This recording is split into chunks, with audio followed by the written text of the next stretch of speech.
माने कि एक मैं माध्यम बनता हूँ and I act as a bridge for connecting this physical world with the people of the afterlife. तो जितने व्यूअर्स हैं जी, उनको आप क्या बात बताना चाहोगे कि भाई बाहर जाके ये गलती से भी गलती मत करना और इन पंगों में तुम फंस सकते हो?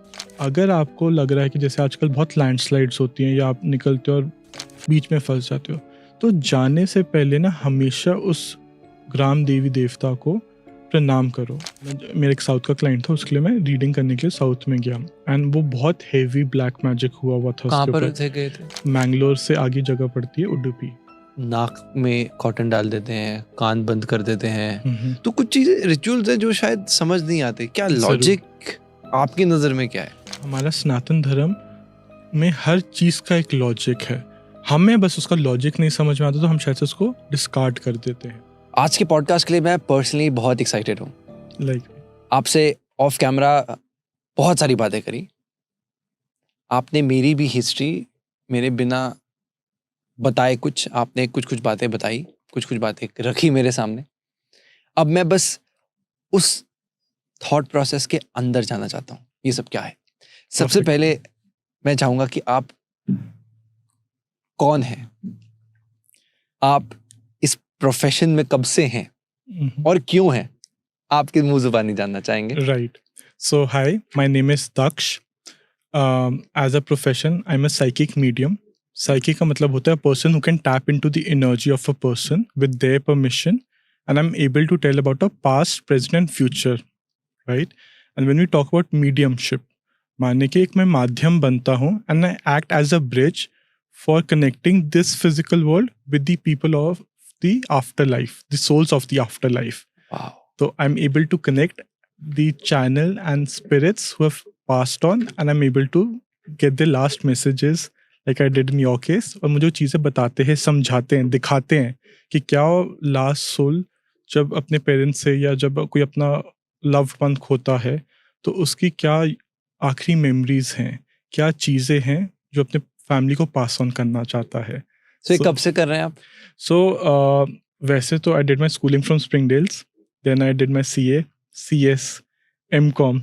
I was about to go for CPA. US में आगे फाइनेंस का ही कोर्स है, but as life would have it one thing led to another. मैं एक दिन लाइब्रेरी में बैठा हुआ था, पढ़ रहा था, and by chance I touched on someone's hand. Cabin होते हैं छोटे छोटे, तो बाई चांस एक हाथ लगा ना, I started telling about the persons life. तो दे वर शॉक कि ये इस पर्सन को मेरे बारे में कुछ पता नहीं है, तो how is able to tell me anything and everything about my life. और तब वो चीज़ करी अगले दिन, भैया पूरी लाइब्रेरी के सारे बच्चे, भैया मेरा ये पास होएगा, मेरा ये पेपर होएगा, मेरा ये कब होएगा, मेरा ये कैसे हुआ, वो छोड़ के चली गई, ये सब बता दो। ये हालत हो गई, I had to leave the library and then one thing led to another. तो professionally I have been doing this for more than 10 years than I can remember. But ये चीज़ आपको ब्लेसिंग होती है, ये पूर्वजों की कमाई होती है, ये पिछले जन्मों की कमाई होती है। मैंने पिछले जन्मों में भी मेडिटेशन करी है, तो वो संचित कर्मा, वो इस जन्म का प्रारब्ध कर्मा की कमाई है, that I am able to see things, hear them. वो सोल से मैं आखिरी बारी बात कर पाता हूँ, and that is how I became a medium. आपको, आई पर्सनली बिलीव, आपको ना ये मीडियमशिप कोई सिखा नहीं सकता। बताऊँ कैसे? कि ये मैथ्स की क्वेश्चन की तरह है, या तो आपको आता है या तो आपको बिल्कुल नहीं आता, बीच में आप धक्का मार पास ही होगे। तो बीच में आपको ये कोर्सेज, ये चीज़ें सिखाई नहीं जा सकती। और अगर आपको सीखना भी है ना, आई वुड जस्ट सिंपली से एक घंटे की मेडिटेशन आपको पहले करनी आनी चाहिए। वो धीरे धीरे वो बिल्डअप होगा। एब्सोल्युटली। सो आप ही को ये क्यों मिला, मुझे नहीं मिला? मैं किसी को देखता हूँ, मैं तो देखता रहता हूँ, कुछ मुझे छोले भटूरे खिला दे, कोई पास्ता पिज़्ज़ा खिला दे। आप दूसरे इंसान की लाइफ में चले जाते हो। सो जब आप किसी इंसान से मिलते हो, राइट, क्या देखते हो पहले? राइट, तो जैसे क्या होता है, first I have to seek their energy and permission. कभी भी किसी आते जाते इंसान की मुझे चीज़ें दिख रही है, समझ में आ रही है। क्या दिख रही है, मतलब क्या दिखता है आपको? फॉर एग्जाम्पल, जैसे मैं आपसे बात कर रहा था ऑफ दी कैमरा, तो मुझे चीज़ें, जैसे आपको मैंने पूरा विजन बताया कि मुझे ये चीज़ें आ रही है, आपके एंसेस्टर्स में ये पर्सन कनेक्ट हुआ है, राइट। एंड लाइकवाइज जब मैंने आपकी मदर का जो लास्ट उनकी जो विजन था वो बताया, तो I am able to channel them, right, उनकी क्या आखिरी दादी का जो दादी का हमने बताया, तो वो चीज़ आपको कनेक्ट हुई। मतलब मेरे से मिलते ही आपको मेरी जो दादी थी उन्होंने आपसे बात करी ऐसा? एब्सोल्युटली। इसमें मालूम है क्या है, आज मैं बोल रहा हूँ मीडियम हूँ, मैं किसी स्पिरिट से बात करता हूँ तो लोगों को क्या लगता है मैं अपने बाल घुमाऊंगा, कोई बाबा जी होंगे जिनकी लंबी सी दाढ़ी होगी, वो कई पहाड़ों में बैठे होंगे, पीले रंग के वस्त्र पहने होंगे, कोई बाबा जी होंगे, वो उन्हीं से मानेंगे, राइट। पर ये ब्लेसिंग, ये कमाई है पिछले जन्मों की। ऑलराइट। तो एंड फॉर दिस जन्म ऑल्सो मैंने बहुत मेडिटेशन करी है। एक स्किल होना और उसको तराशना, हर किसी में एक स्किल सेट होता है। तो मेरे लिए ये मेरा प्रारब्ध बना, my vision and mission of my life, my soul purpose जिसे कहते हैं। तो आपका लाइकवाइज बना कि आप स्पिरिचुअली लोगों को कनेक्ट कर रहे हो, and we talked about it as well behind the camera. तो आज हर किसी इंसान का एक सोल पर्पस होता है, वो जानना बहुत जरूरी और है। उसी पर्पस के लिए हम अपने अपने कर्म कर रहे हैं। थोड़ा सा मैं आत्माओं को समझना चाहता हूँ कि आप जब आत्मा को देखते हैं तो कैसी दिखती हैं, क्या करती हैं, कैसे परेशान करती हैं, राइट। कैसे बॉदर करती हैं? सबसे पहले देखिए, आप आत्मा में मानते हैं या नहीं मानते, कभी भी सोल को डिसरिस्पेक्ट मत करो। उनको ये मत बोलो कि हो तो मुझे दिखाओ। राइट।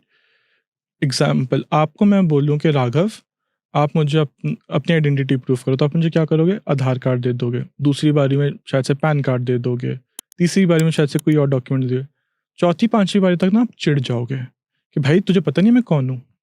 राइट। तो जब आप सोल को बोल रहे हो, वो एक जस्ट आउट ऑफ योर एक कि भैया मैं दिखाऊं कि मैं कितना बड़ा हूं, मैं सोल के साथ पंगे ले सकता हूं, तो फिर ये याद रखना, जब सोल ने आपसे पंगे ले लिए ना, फिर वो बराबरी नहीं होगी। ऐसा कोई एक्सपीरियंस हुआ आपके साथ? चैलेंज करते हो तो कैसे वो अपना फिर पूरा बदला लेती है। तो मैंने अपने चैनल पे भी डाला हुआ था, यूट्यूब पे, साइक मीडियम दक्षिण में ही।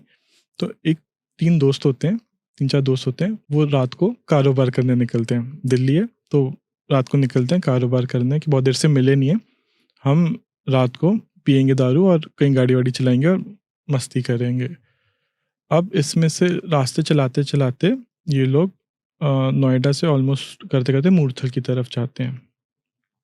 फिर ऑन दी वे बैक बियर ज़्यादा हो जाती है, तो एक बंदा कहता है भाई मुझे ना वॉशरूम जाना है। उसका दोस्त उसको बोलता है कि भाई थोड़ी आगे चलते हैं, भी रुक जा, आगे प्रॉपर रेस्टोरेंट आएगा, वहीं कर लियो, वॉशरूम चले जाइयो। उसने कहा नहीं भाई मेरे को ना बहुत तेज़ आया प्रेशर, तो यहीं गाड़ी रोक, यहीं गाड़ी रोक। तो उसमें से एक दोस्त उतरता है और कहता है कि भाई मुझे अभी जाना है तो गाड़ी रोक। वो उतर के जाता है और वहाँ पे ना एक दीवार होती है, उस पर कुछ लिखा होता है, वो वॉशरूम कर आता है। और जैसे ही वो आके गाड़ी में बैठता है ना, उसके दोस्त कहते हैं यार ये अजीब अजीब बातें क्यों, दूसरी भाषा जैसे क्यों बोल रहा है। उसको लगता है यार इसको ना ज़्यादा चढ़ गई है, इसने जो वॉशरूम करके आया शायद से इसको ज़्यादा चढ़ गई है, अब ये बेकी बेकी बातें कर रहा है। तो चुपचाप उसके दोस्त उसको गाड़ी से घर पे छोड़ आते हैं। और अगले दिन जैसे ही घर पे आते हैं तो अगले दिन उसकी मदर की कॉल आती है, उस लड़की जो वॉशरूम करने उतरा था। वो कहती बेटा तुम लोग रात को कहाँ गए हो, जब से वापस आए ये अजीब अजीब भाषा बोलते जा रहा है, इसकी वॉइस चेंज हुई है, जो ये the way he was before वो एकदम है ही नहीं। इसकी वॉइस में बड़ा एक जो कहते हैं ना डायलेक्ट, मतलब उर्दू डायलेक्ट आ रहा है, और आवाज़ भी ऐसी लगी जैसे बहुत बड़े इंसान की है। तो उसने सारे दोस्तों ने बोला, गए उसकी मदर के घर, मतलब उसके दोस्त के घर पे वापस गए। बोला आंटी हम, बोला कि दारू पी थी, पर हम कहीं ऐसी गलत जगह नहीं गए थे, ये रात तक थोड़ा सा ऐसे बोल रहा था, पर हमने उसको लगा कि नशे में तो उतार दिया। अब उसकी मदर ने जैसे तैसे करके मुझे कॉल करा, उन्होंने मुझे बताया कि सर कुछ प्रॉब्लम है, आप एक बारी इस लड़के से, मेरी लड़के से एक बारी मिल लो। तो जब मैंने बैक ट्रैक करा तो मुझे चीज़ समझ में आई, मैंने आंखें बंद करा, ध्यान करा, तो मुझे समझ में आया कि उस लड़के ने ना वहाँ पे जो दीवार थी, वो एक मस्जिद की जो दीवार होती है उसके ऊपर पेशाब करा था। और हर, चाहे कोई भी मस्जिद हो या कोई भी मंदिर हो, तो हर वहाँ पे ना एक देवरू होती है अंदर, और बाहर होती है शैतानी ताकतें जो उसका पहरा दे रही होती है। और वो लड़का सेम लाइन बोलते जा रहा था, मैं तुझे माफ़ नहीं करूँगा, मैं तुझे माफ़ नहीं करूँगा, मैं तुझे माफ़ नहीं करूँगा। तो जब मैंने उस जिन से पूछा कि आप क्या चाहते हो, हम इस लड़के की माफ़ी के लिए क्या करें? ये केस आपके पास आया था? हाँ जी। अच्छा। और वो मानने को तैयार नहीं था कि मैं इसको कुछ नहीं माफ़ी करूँगा, नहीं माफ़ी करूँगा। तो उसको एंड में मैंने यही उपाय बोला, मैंने कहा तू सबसे पहले फ्राइडे को जाके उस मस्जिद पे, मज़ार पे तू जाके नाक रगड़, माफ़ी माँग और जहाँ पे तूने गलती करी है, माफ़ी कर, 7 बारी तुझे जाना है। तो जैसे तैसे, और इन द मीन टाइम मैं उसकी हीलिंग्स एंड प्रोटेक्शंस कर रहा था। इसमें इस टाइम पे उस जिन से क्या, उस भूत से क्या बात हो रही थी आपकी? उससे मैंने बस ये पूछा कि इसको मैं कैसे मुक्ति दे सकता हूँ? उसने क्या बोला? जिन मानने को तैयार नहीं था। मना कर दिया? क्यों करेगा ना? आप सोचो आपके घर पे आके कोई गाड़ी पार्क कर दे, आपके घर का फिर दरवाज़ा आपने तोड़ क्या दे। बोला उसको? तो जिन को जहाँ मैंने कंट्रोल करके यही बोला कि इस जिन को, कि इसको हम कैसे, मतलब माफ़ी मंगवाई उस फैमिली से, उस लड़के से।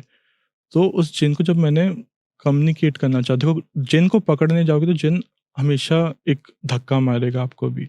पर अगर आप एज़ अ मीडियम उससे कम्युनिकेट कर लेते हो, उससे पूछ लेते हो कि आपके लिए हम क्या बेटर कर सकते हैं कि आपका भी गलत ना हो और आप वापस वहाँ चले जाओ।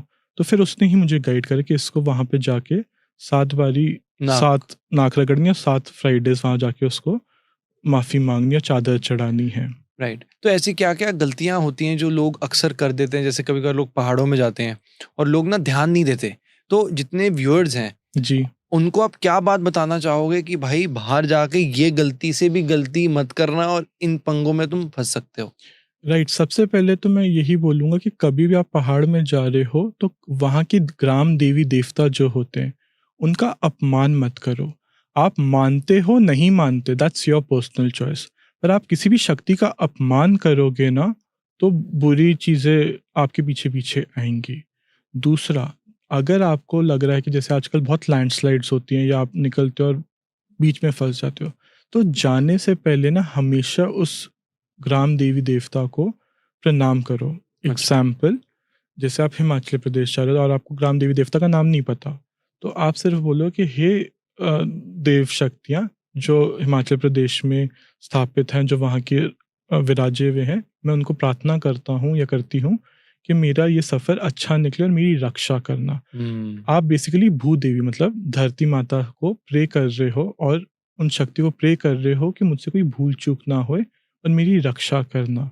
तो आप चीज़ों से बच के आ जाओगे। एंड एज़ आई सेड, उन शक्तियों को जाके चैलेंज मत करो, क्योंकि अगर आप चैलेंज करोगे, क्योंकि जो पहाड़ी देवी देवता होते हैं वो कई बारी बहुत उग्र रूप में भी होते हैं। वो आपको चीज़ें फ़ील करवा देंगे। उनके मंदिरों पे अगर लिखा हुआ है कि टच मत करो या उनको, उनकी सभा में नहीं शामिल हो आप, तो वो शायद से आपकी एनर्जी में या फैमिली में अभी अलाउड ही नहीं है। तो विदाउट परमिशन आप एक शादी हो जैसे गेट क्रैश करते हो, तो वैसे ही आप ग्राम देवी देवता को विदाउट परमिशन उनके आते हो या उनको टच करते हो, उनकी मूर्ति को या मंदिर को, तो वो उनकी शक्ति आपकी फैमिली में है ही नहीं। तो वो आपको बहुत खतरनाक हो सकती हैं। वो डेंजरस हो सकता है। Got it, got it. ये जो हमारा पूरा सिनेरियो है, इसमें कभी ऐसा हुआ है अभी तक आपके इतने साल के एक्सपीरियंस में कि कोई ऐसी शक्ति थी जो आप पर भी भारी पड़ गई, जो आपको भी अटैक करने लग गई, आपके ऊपर भी कुछ वायलेंस होने लग गया? कभी कोई ऐसा कुछ हुआ है? महाकाल की कृपा है, चीज़ हुई है और मैं बचा भी हूँ। कैसे? तो उसमें क्या था, जब मैं जैसे ही उनके घर गया साउथ में, क्लाइंट था उसके लिए आप साउथ गए? या तो मैं, मेरा एक साउथ का क्लाइंट था, उसके लिए मैं रीडिंग करने के लिए साउथ में गया।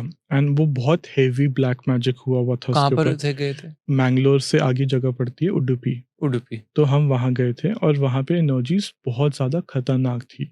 तो जब मैं उनके घर पे रीडिंग करने गया, जैसे ही मैंने पैर रखा उनके पूरे घर की लाइट उड़ गई। राइट, जब जब वो ड्राइवर भैया मुझे लेने ही आए थे, वो कह रहे थे सर आपको लेने आया था, मेरे गाड़ी का टायर बर्स्ट हो गया। मतलब सारी शक्तियाँ मुझे वहाँ जाने से रोक रही थी। जब हम घर गए, उन्होंने फिर ऑफ कोर्स जनरेटर ऑन करा, रीडिंग करी। रीडिंग करते-करते ना 3 ग्लासेस पड़े हुए थे, थप करके उनकी, मतलब जैसे टेबल है, ये ग्लास है, पूरा कोई चीज़ है इट्स दूर पड़ी हुई है और अपने आप को ग्लास कह रहे। तो वो शक्तियाँ भी अपना प्रभाव दिखाना चाहती हैं। वो शक्ति आपको डराना चाहती है, तो समटाइम्स वो चीज़ें हमारे लिए भी डिफ़िकल्ट होती है। ये कोई आसान चीज़ नहीं है कि मैं मस्ती करके जो वहाँ पहुँच गया। तो मुझे भी अपनी प्रोटेक्शन करनी होती है। पर मैं एंड ऑफ द डे यही बोलता हूँ, जो भक्त महाकाल का उसका कोई क्या बिगाड़े। क्या बात। तो महाकाल से बड़ी कोई शक्ति नहीं है, मेरी महामाई से बड़ी कोई शक्ति नहीं है। माता रानी काली माँ जहाँ आपके सिर पे हाथ रख के बैठी हुई है, फिर किस बात का डरना। पर बेवकूफ़ी भी नहीं करना कि जाके मैं मुसीबतें ढूंढूं। तो वहाँ पे मैं रीडिंग जब कर रहा था, टू कंटिन्यू दैट पॉइंट, मेरे को ऐसे चक्कर आ रहे थे कि मैं अपना वर्ड ही नहीं लिख पा रहा था। मतलब वो शक्तियाँ आपको प्रभाव इतना तगड़ा बनाती हैं कि आप उसको नहीं कंट्रोल कर सकते। They'll do anything and everything to stop you from helping that family। और वही हुआ उस केस में। तो वो चीज़ चाहती थी कि मैं वहाँ ना रुकूँ, वो चीज़ चाहती थी कि मैं उनकी मदद ना करूँ। पर फिर जब महाकाल आ जाए, फिर तुम उसके सामने थोड़ी ना, उससे थोड़ी ना बड़े हो सकते हो। तो वो महाकाल की शक्ति है कि आपको एक प्रोटेक्शन बना के रखते हैं। पर हर रीडिंग से पहले मुझे कहीं बाहर जब जाना होता है, तो मैं पहले अपनी और अपनी पूरी टीम की प्रोटेक्शन करता हूँ। कैसे करते हो protection? जैसे ही मैंने पैर रखा, जो गुरु की रक्षा होती है, गुरु ही आपको साधता है। तो जब हम जब पॉडकास्ट करते मैं, इट वाज माय ड्यूटी कि मैं अपनी टीम की और आपकी सबकी प्रोटेक्शन करें, एक पॉजिटिव एनर्जी इन्वायरमेंट बनाए। तो वो कमाई है, वो मेरी नहीं, वो मेरे गुरु की, मेरे भोलेनाथ की कृपा है कि वो मेरी रक्षा कर रहे हैं। मैं किसी की रक्षा नहीं कर रहा, मेरे भोलेनाथ सबकी रक्षा कर रहे हैं। जब आप कभी बाहर जाते हो, कभी ऐसा भी कुछ होता है कि यार मैं कुछ ऐसा पर्टिकुलर करूंगा जिससे कि मेरी ये चीज़ ठीक हो जाएगी? जैसे कुछ ग्रीन कलर का ले लिया, या अपने साथ कुछ बीड्स पहने, क्या अपने लिए कुछ आप ऐसा करते हैं? हाँ जी, हमेशा आपकी ना, जब आप बेसिकली जैसे लोग कोई जाप माला करते हैं, या जब आप कोई साधना कर रहे हैं, या आप कोई पाठ कर रहे हैं, तो अपने पास हमेशा एक क्रिस्टल रखो। वो क्रिस्टल आपके हिसाब से भी हो सकता है, मतलब वो आपको कॉलिंग आएगी। किसी को एमेथिस्ट पसंद आ सकता है, किसी को ब्लैक टॉर्मेलिन पसंद आ सकता है, किसी को कोई लैपिस लुज़ूली पसंद आ सकता है, वो नीले कलर का होता है। आप जब जाप कर रहे हो ना, या आप जब साधना कर रहे हो, जब आप मंत्र कर रहे हो, बेसिकली आप वो क्रिस्टल को अपने हाथ में रखो, एंड इंश्योर थोड़ा सा बड़े साइज का होए, उसमें एनर्जी स्टोर हो सके। तो लेट्स से 200-300 ग्राम का या 200-500 ग्राम का आपने क्रिस्टल लिया ब्लैक टॉर्मेलिन का, आपने उस पर ध्यान करा, तो आप उस चीज़ से ध्यान करके उस क्रिस्टल की एनर्जी को चार्ज कर डू एनीथिंग एंड एवरीथिंग। जैसे जैसे आप अलग अलग जगह पे जा रहे हो, जैसे देवी स्थान पे गए, मतलब कोई शक्ति पीठ पे गए, तो पत्थर को अपनी एनर्जी मान के, देवी के स्वरूप में मान के, उनको माता रानी को बोलो इसको भी प्रोटेक्शन दो। तो basically it is acting as a power bank for you. तो वो एनर्जीज आपको प्रोटेक्ट करती हैं। तो जब आपने लेट्स से अपना ब्लैक टॉर्मेलिन लिया और आप माँ बगलामुखी गए मंदिर, तो आपने सिर्फ अपने शायद जेब में रखा हुआ सुच्चे स्वरूप में, कपड़े में, किसी चीज़ में सुच्चे रूप में आपने रख के बस मंदिर जाना, और माता को चाहे वो हाथ में पकड़ लिया, माता इसको भी ब्लेस करो, तो शक्ति अपने आप उस क्रिस्टल में एब्जॉर्ब हो जाती है, अगर डिवाइन चाहे तो। इंडिया में सबसे मिस्टीरियस से ऐसी कौन सी जगह है जहाँ पर ब्लैक मैजिक और सिद्धियाँ होती हैं? सबसे जगह जो आप पूछना चाह रहे हो, कामाख्या देवी के बारे में पूछना चाह रहे हो? वहाँ का कुछ सीक्रेट बताओ। उसकी एक्चुअली जो स्टोरी है, एक दिन ना महादेव बहुत ज़्यादा वर्टिलिटी, मतलब मैस्कुलिनिटी एनर्जी में थे, मतलब अपने लिंग पे ध्यान था उनका।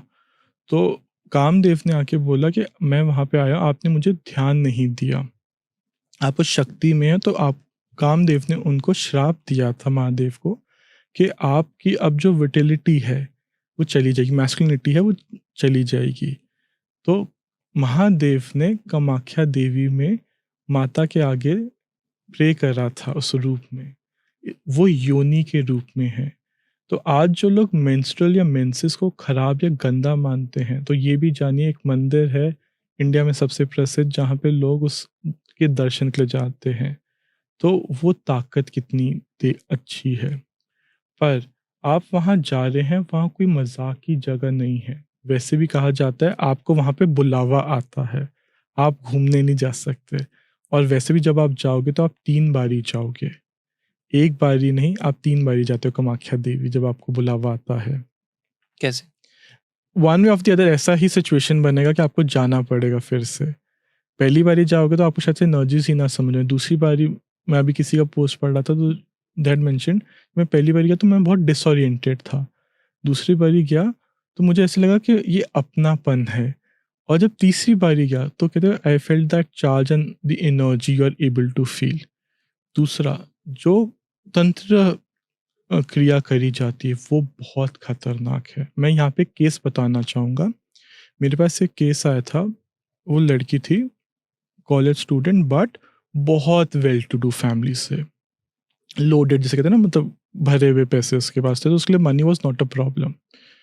तो उसने मेरे पास जब she reach out, she said sir मुझे ना ये एक बॉयफ्रेंड है जो मुझे छोड़ के जा चुका है, पर मुझे कैसे भी इस लड़के से वापस चाहिए। पर वो एक पार्ट बता रही थी जो बहुत, मैं तंत्री कैसे बुरे भी होते हैं अगर आप तंत्रा में फंस जाओ। मैं अच्छी तंत्री की बात नहीं कर रहा, जो अपनी शक्तियों का गलत इस्तेमाल कर रहे हैं, मैं आज लोगों को वॉर्न करना चाह रहा हूँ इस एक्सपीरियंस के थ्रू। तो वो लड़की आई, शी सेड सर मेरा ब्रेकअप हुआ था, मुझे वो लड़का वापस चाहिए था, और मैं एक तंत्री के पास गई और मुझे वो लड़का वापस चाहिए था, तो मैंने वशीकरण करवाना था उसके ऊपर।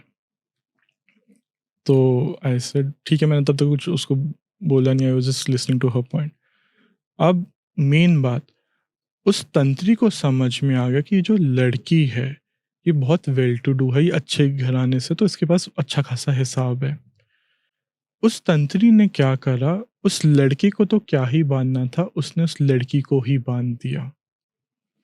अब वो लड़की उसको उसके घर, उस तंत्री को, सो कॉल्ड तंत्री को, अपने उसके घर का किराना भेजती थी, दाल चावल आटा रोटी सब भेजती थी, उसको आईफोन भेज, उसको गिफ्ट्स भेज, और उसको अपनी प्राइवेट फोटोज तक भेजी हुई है। And the worst part is, उस लड़की को उस चीज़ का कोई मेमोरी रिकॉल नहीं है, उसको कुछ याद नहीं था कि उसने ऐसी ऐसी फोटोज तक किसी को भेजी हुई है। क्योंकि कहती थी सर मैंने जब उसको रिकॉल करा तो मैं खुद ही वो फोटोज डिलीट कर देती थी, मैसेजेस को डिलीट कर देती थी, तो मुझे खुद चैट ही डिलीट कर देती थी, तो मेरे को बिल्कुल याद नहीं रहता था। तो आप तंत्रियों के केस में अगर फंस गए ना, तो ये समझ लेना कि इससे there is no coming back. आज लोग आते जी मेरा लवर चला गया, मैं आपके ऊपर ये स्पेल करवा देती हूँ, मैं वाइट कैंडल मैजिक स्पेल कर देता हूँ या कर देती हूँ, या वशीकरण कर देते हूँ।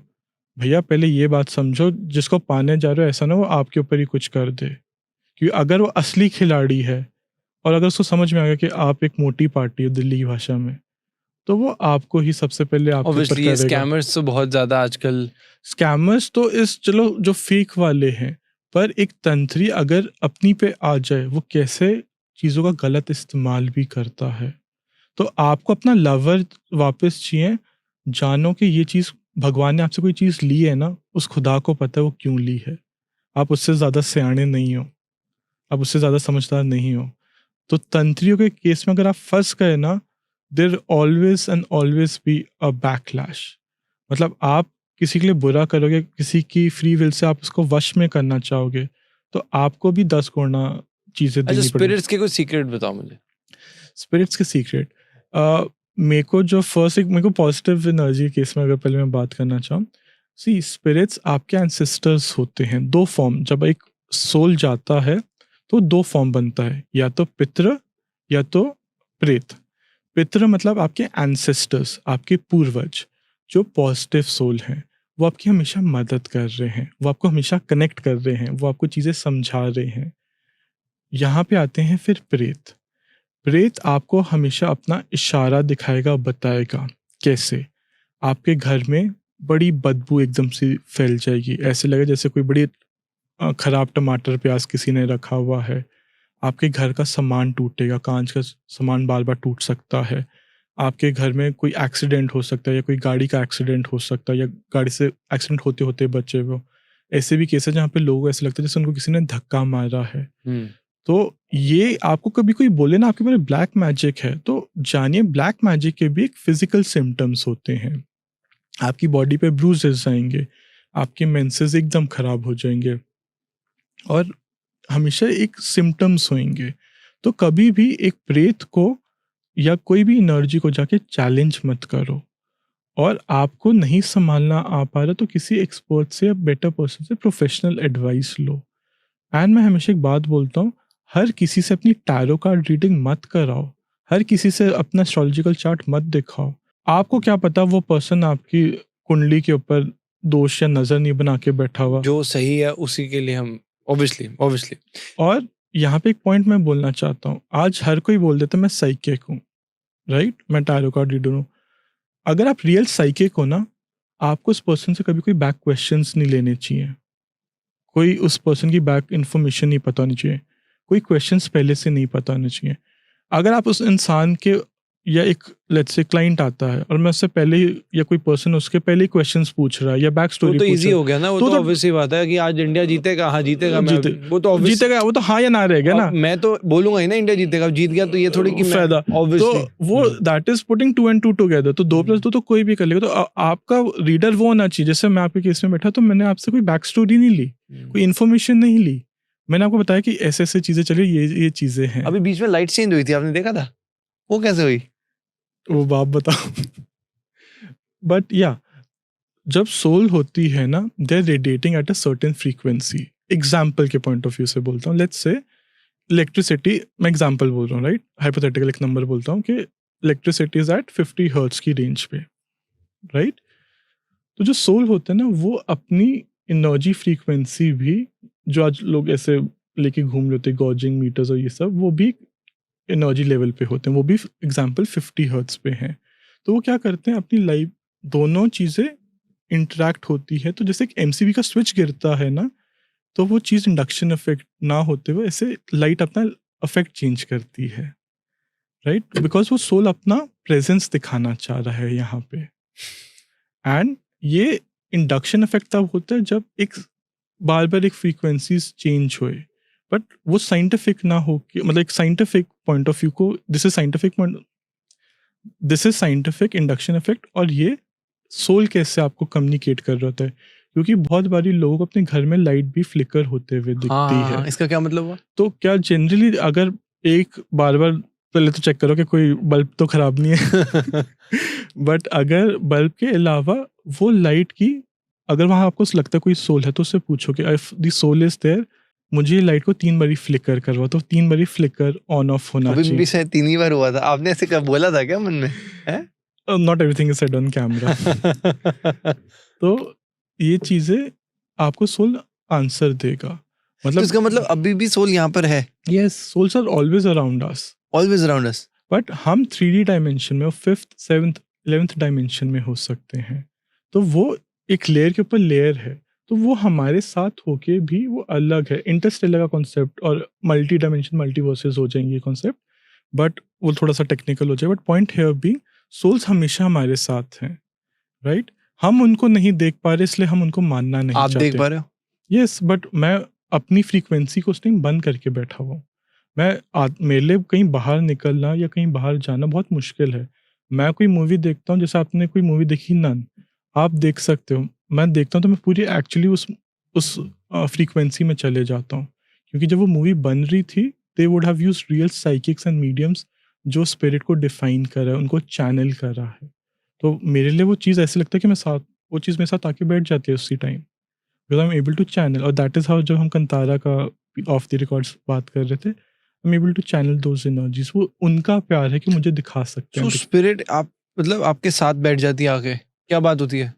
अब रियली डिपेंड्स, कई बारी अगर वो प्रेत में नहीं है, मतलब वो सोल हैं, पूर्वज हैं, तो मुझे बस बताते कि मेरे ऐसे ऐसे एक्सीडेंट हुआ है, मेरी फैमिली मुझसे कनेक्ट नहीं कर पा रही, आप मेरे लिए प्रे कर दो। और मैं उनकी प्रे कर देता हूँ और उनको बोलता हूँ कि आपकी फैमिली अगर कनेक्ट कर सके तो भगवान प्लीज़ उनको रास्ता दिखाना, राइट। मैं प्रेयर कर सकता हूँ।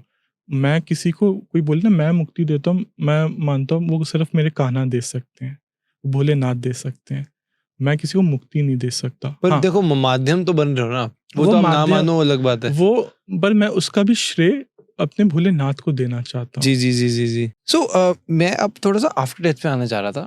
जरूर। आफ्टर डेथ पे ना कभी कभार हमने बहुत अलग अलग चीजें देखी हैं, जी, मतलब जैसे नाक में कॉटन डाल देते हैं, कान बंद कर देते हैं, तो कुछ चीजें रिचुअल्स हैं जो शायद समझ नहीं आते। क्या जरूर। लॉजिक आपकी नजर में क्या है? देखिए, मैं पहले एक बात कहना चाहूँगा, हमारा सनातन धर्म में हर चीज़ का एक लॉजिक है। हमें बस उसका लॉजिक नहीं समझ में आता तो हम शायद से उसको डिस्कार्ड कर देते हैं। पर हमारा शास्त्र, हमारा धर्म बिना लॉजिक के कोई चीज़ नहीं बोलता या बताता, बस हम नहीं समझ पा रहे। अब मैं इसमें यहाँ पे बात करूँ, जैसे आप पूछ रहे थे कि नाक में रुई या पैर क्यों बांधा जाता है। तो क्या होता है, जो हमारे ओपनिंग्स होते हैं, 9 ओपनिंग्स जिसे बोला जाता है, उससे प्रेत, जो हमारे शरीर में जो आत्मा है, वो निकलती है। तो जब वो बॉडी में से जब एक सोल निकले, तो उसकी जगह कोई और ना आके सोल उसको पोजेस कर ले, इसलिए ये चीज़ें बांधी जाती है। क्या आपको पता है वो राम नाम सत्य या राम नाम सत्य क्यों बोलती है? क्योंकि वो शरीर से वो आत्मा अलग हो चुकी है, तो उसकी एक पॉजिटिव ऊर्जा बनी रहे, तो वो राम के नाम से उसके पास पॉजिटिव एनर्जी पड़े, क्योंकि शमशान से ज़्यादा तो कहीं और प्रेत आत्माएं नहीं हो सकती ना। तो इसलिए वो नाम बोला जाता है कि जब तक घर से वो हाथ बांधा जाता है कि उसकी बॉडी में कोई चीज़ ना बैठे, पर जब लेके जाए तो राम का नाम बोला जाता है कि कोई पॉजिटिव ऊर्जा बनी रहे, तो उस टाइम तक कोई चीज़ ना कर सके।